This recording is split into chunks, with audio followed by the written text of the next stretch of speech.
Hi there, in this battle we're going to look at some example gameplay from the Tier 5 German tech tree destroyer T-22. Let's take a quick look at the build and captain skills selected for this particular battle. I actually don't have a great many games in the T-22, so it's a fairly low skill level captain. The matchmaking's not been too harsh on us, all ships are Tier 5 or Tier 6.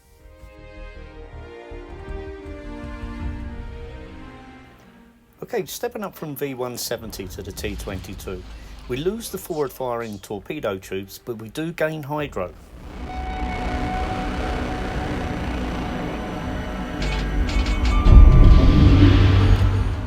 As per usual, I'm going to stay with my spore and I'm going to progress down towards B cap to see if I can provide some spotting for my team or perhaps even challenge for the cap.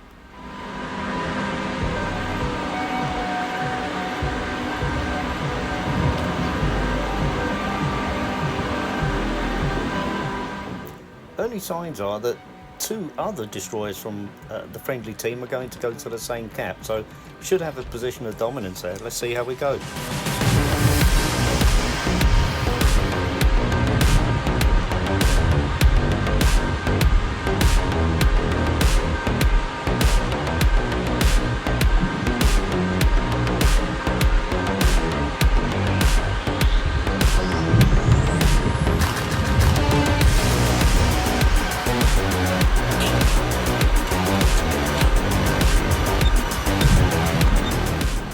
Yep, we got all three destroyers going to the same cap. Looks like we've got no challenge for the C cap though. Gnevny's going very wide there.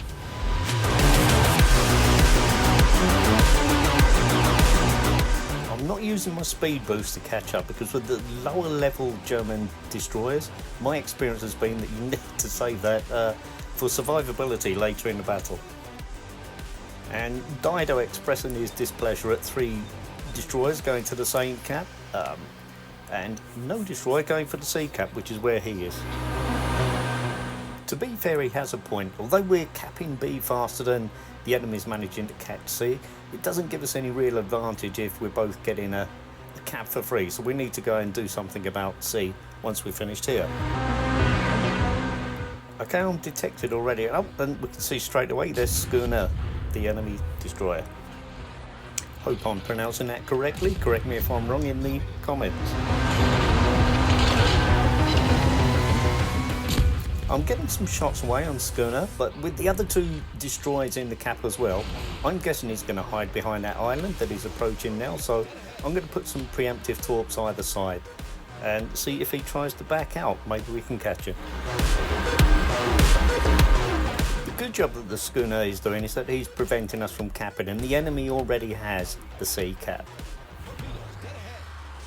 There are some torps incoming from C, which Bliskovica has thankfully spotted for me. My own torps are looking pretty good at the moment. And there indeed goes Schooner, so we can finish the cap now in B, but let's push over to C and see if we can start to flip that. Capture that area. The enemy Tiger is starting to push C cap now, and Maestrale is already in there for the enemy. If I push over to C now, then that still leaves my team in a 6v4 situation versus the enemy at C cap.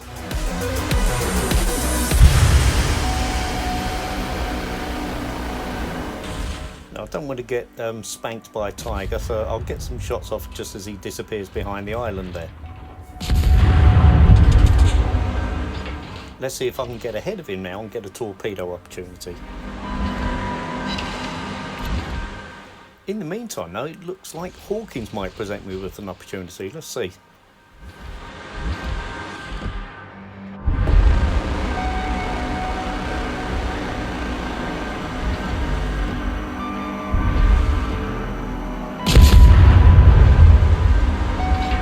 Actually no, looks like he's flying an Axel Foley signal.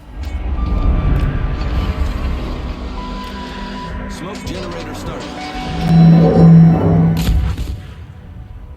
Okay, so Tiger's not presenting a good opportunity for my torpedoes at the moment. Looks like he's going to veer out at the cap. Let's see if we can start a fire on him. hopefully.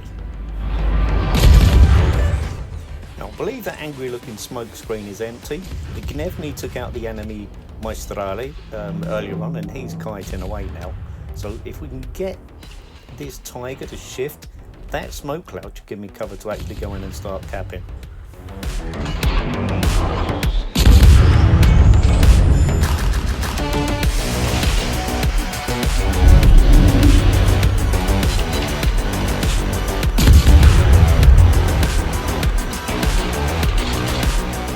Now you can see from the number of shells landed at the top of the screen here versus the number of fires started, T-22 doesn't have a great fire starting capability. Someone's called shots on the Hawkers down here now.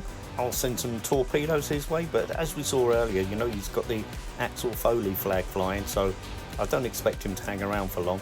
Let's go and take the cap.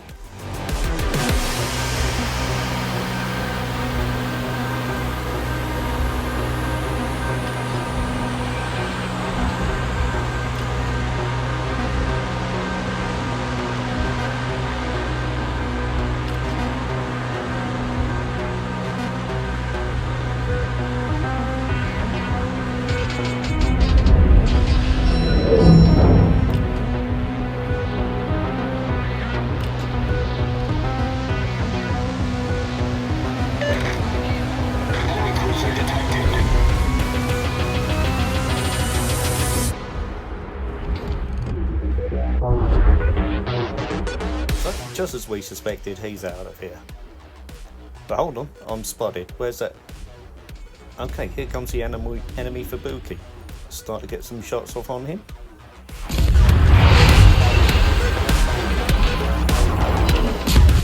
Oh, and he's potato, so a standing target.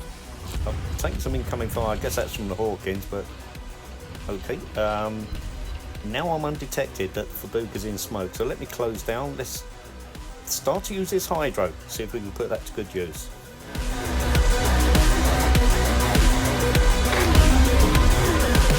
I can see Gnevny's coming in support now as well, good man, so I'm going to stay in the cap to continue capturing this circle. Any second now, he should be in my hydro range.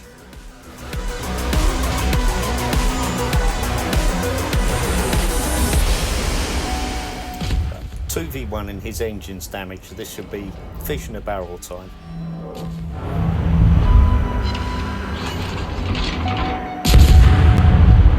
Torpedoes to starboard. Torpedoes to starboard. So Fubuki goes down, thanks to Gnevny, who's actually taken out by Fubuki's torpedoes. But you can see by the number of shots that I put into ships and the amount of damage that accrues from that, the guns are not very powerful on T-22. We're almost 300 points ahead now, and we have 3 caps to the enemy's 1, although Hawkins is coming in to challenge. But look at the position of my team, even though we have a 3-ship advantage. Have talks away at the Hawkins, let's hope I do better this time. I'm going to smoke and look to get some shots in on the Hawkins to keep resetting the cap.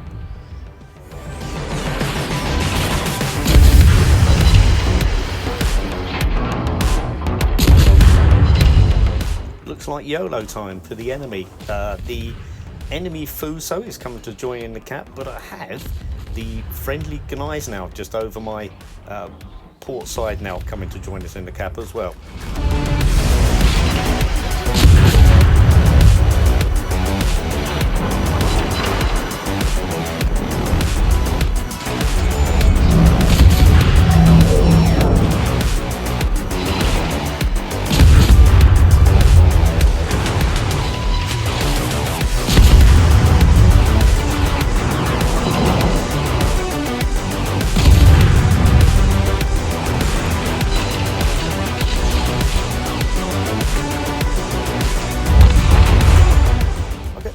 Now and Hawkins both go down, so it's just me and Fuso at the moment, although there's 2 friendly battleships actually coming to join in CCAP now.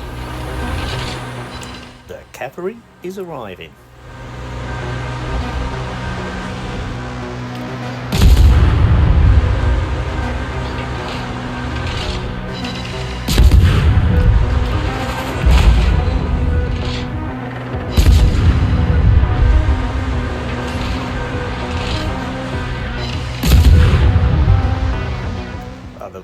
ASUS going down, and the remaining enemy ship is too far away to do anything now for the rest of the game. This is game, set and match.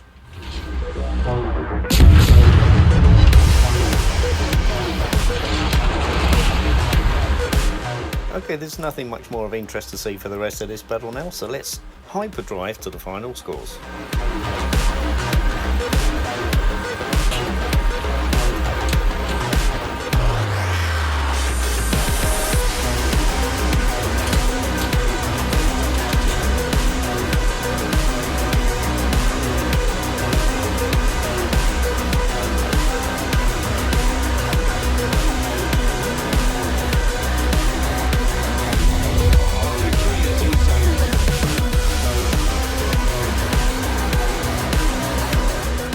Okay, let's take a look at the final battle scores. 24,000 damage done, and only one ship sunk, but four times defended the caps, and even so managed to finish second placed in the team. So I hope this proved a useful example of the kind of things you could expect from T-22. Thank you and goodbye.